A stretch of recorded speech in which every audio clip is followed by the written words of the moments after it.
by another guest, and a big win on Friday night, to say the least, for the Struthers Wildcats, as Coach John Bayuk going to be joining me today. Let's slide you over to the big side of the screen, Coach, and throw your name up there. How we doing, Coach, after that big win? Good, man. We're just still trying to get better every week. And like I said on Friday, that was a great win for our program against a great Girard football team and coaching staff. So, unfortunately, in high school football, you have to forget the wins just as fast as you forget the losses. So we're on to Poland now.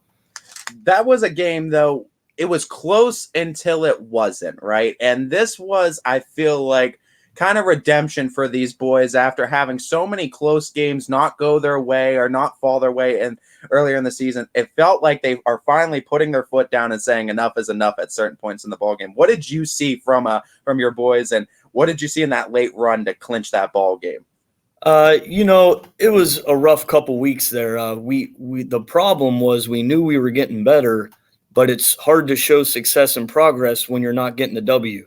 So we were just really trying to, tell the kids, just keep getting better. We're getting better. We see it on the field. We see it in practice. You just have to trust us. And, sometimes there's an old saying that you have to learn how to play in big games, and sometimes you lose them. And once you start learning how to play in those big games, you can start winning them. So I think that, we were playing in big games to start the year. A few weeks ago, we had 7 sophomores starting on Friday night. So I think they're just kind of, getting used to the Friday night lights. And luckily we have some older guys that have that experience that are leading the way for them. And I think we just finally, like you said, I think we finally just took that step to, we're sick and tired of playing in these overtime games. Let's just finish one already. So, and we did. I'm really proud of them. Take me to that week 5 loss against Hubbard, right? After the game, take me into the locker room. Was there a sort of rallying point from that 1-4 start? Because you guys came out against a Lakeview team that was performing well against teams like the likes of Garrettsville, Garfield in weeks prior. Put your foot down against them. Put your foot down against a red-hot Jefferson team going into it the following week. What was kind of that rallying point? What were the discussions after that Hubbard loss that really propelled you guys to these 4 consecutive victories now? Yeah, it was rough. In the locker room after the Hubbard game, the message to the kids, we talked about, we can choose a path here. We can choose the path of people are going to start complaining, quitting, pointing the finger and blaming, or we can take the path of continuing getting better like we've been saying that we were. And, it's hard sometimes to convince a group of kids that, when you just lost 4 straight, that things are positive. It's hard to find positives in that. But, we were able to rally the kids, and they took Monday after that game just as serious as they did week 1. And I think they were just sick of losing.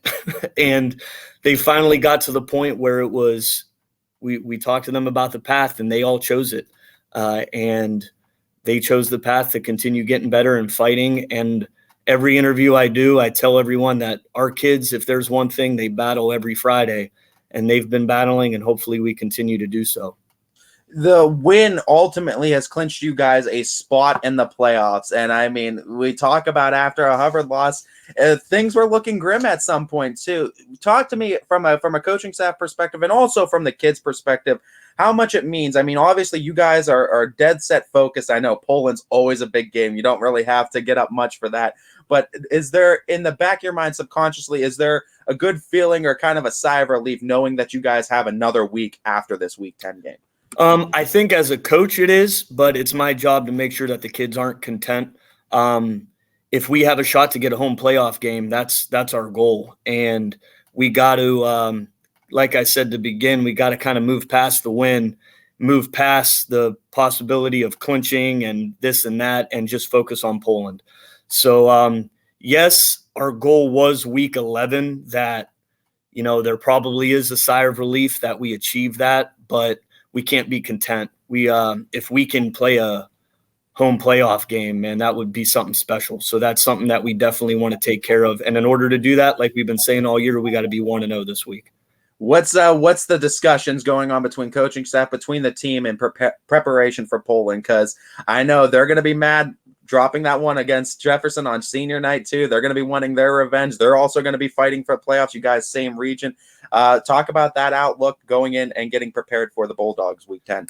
Our focus point as a coaching staff to the kids is to avoid getting caught up in the distractions. This week, I've been here 9 years, and this is a week that kids can get caught up in, pep assembly distractions, bonfire distractions, which is fun stuff, which is great stuff. But, as the football team that's playing, we have to focus on our goal. And we can't get caught up on social media, on the news, and that stuff that, people might be saying things that bother us. We just got to continue focusing on us. So that's been our main message to the kids is let's focus on business. And if we take care of business, hopefully we could come out 1-0 this week. I love an athlete that has tons of athleticism, but I also love an athlete that has tons of character. And in saying that, it's not obviously just a coaching staff that helps with the turnaround. It's the kids. And you have to do it on the field. You have to execute, but you also need those on-field coaches, those guys that are kind of leading the way, who have been some of those big, I guess, vocal leaders and team leaders of kind of helping carrying that team along the way of getting these 4 consecutive wins, getting you guys back into this position, in a position to compete for a home playoff game. Yeah, I think our kids kind of sent that message at the beginning of the year when they voted for their captains. They voted for Chaz Okoniak, Brady Clyde, and Aiden Isabella, 3 seniors that have really been vocal for us on and off the field, in the classroom and in the locker room. But, it's special to have your name in the newspaper and, your name is the title of an article on the news. But there's a lot of guys in the background, especially in the senior class, that are program kids that you can't turn a program around without their at least role model behavior. And we have people like Colin Mateo who does what he's supposed to do every day in the weight room, even though his name might not be in the paper. He's leading these kids. And we have other seniors that do the same thing. So although you hear names like Alec Grzib and Tyler Sanchez and Anthony Carter, we have a lot of kids in the background that are buying into what we are preaching, and they are just as vital as these guys that you see in the newspaper and on the news every Friday night. You guys, too, are getting some sort of superpower, it seems like, playing at home. You guys have played tremendously at home, gotten a lot of your wins at home, too. What kind of energy does this Struthers Wildcat faithful give you? Does it really feel like you got that 12th man on the field all the time? Well, I'll tell you this. It's a lot easier playing home games than it is 3 in a row away at like South Range, Streetsboro, and Hubbard. So it is nice being back at home. And, we love a full crowd here. The Struthers community really takes its football Friday night serious. So it's nice, obviously, playing home, and it does give us a little spark to come out on this home field every Friday night. And the last 2 games, we've been telling the seniors 2 more guaranteed on this field. So that's something that also plays a role into a little motivation because you don't know how many more you have left. So that, I think, has played an extra motivation as well. I mean, there's always something to improve on week to week. You've already hinted at that, Coach. So what are the things you're looking at to improve on going into this week, going forward for a team that has already shown so much improvement in the last few weeks? Definitely just sure up little things, penalties, turnovers. If we can limit those, we've been saying from the very beginning, we don't want to beat ourselves, especially in this conference where you're going against great opponents every week. There's never a week off. The last thing we can do is shoot ourselves in the foot. So we just want to continue trying to limit those stupid little mistakes that can add up to big ones on Friday night.